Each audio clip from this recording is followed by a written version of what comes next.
Good evening, Trojans. This week we are pleased to present our Vote On 2020 election special. I'm Sutton Reekes, and this is your rundown. Trump claims premature victory in election speech. The Postal Service fails to inspect mail service after a federal court order. Election protesters take to the streets in Los Angeles. It's all come down to the battleground states as Americans still wait for results in this historic election.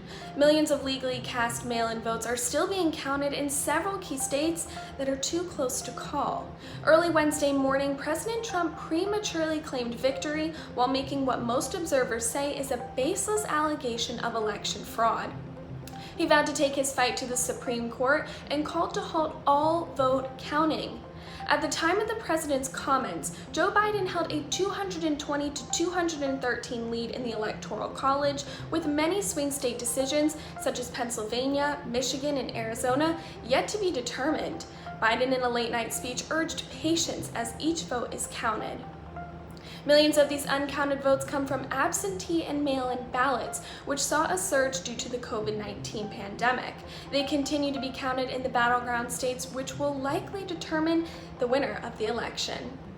The United States Postal Service claimed it could not meet U.S. District Court Judge Emmett Sullivan's deadline to sweep mail facilities and ensure all mailed ballots were delivered.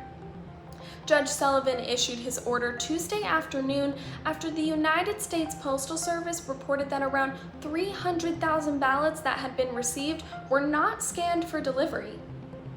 The Postal Service experienced extensive cutbacks and changes under the Trump administration that possibly caused delays that would affect mail-in ballots.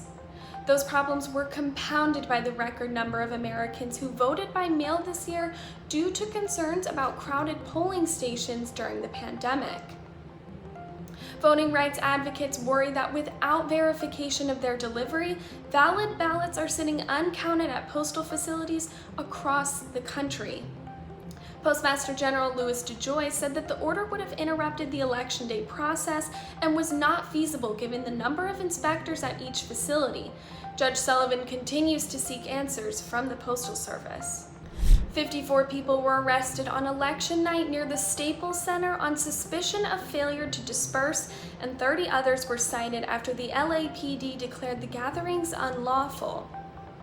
LAPD officer Mike Lopez says those arrested blocked train tracks near the Metro Blue Line station.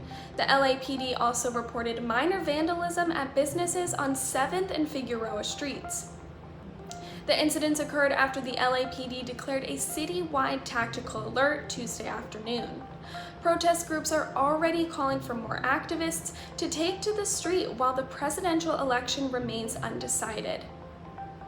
Across Los Angeles, businesses boarded up their windows in preparation for feared citywide unrest following the announcement of any election results. Throughout these next few days, we encourage you all to look out for your friends, family, and be there for one another. Stay safe and stay strong, Trojans. I'm Sutton Reekes. Thank you for watching The Rundown.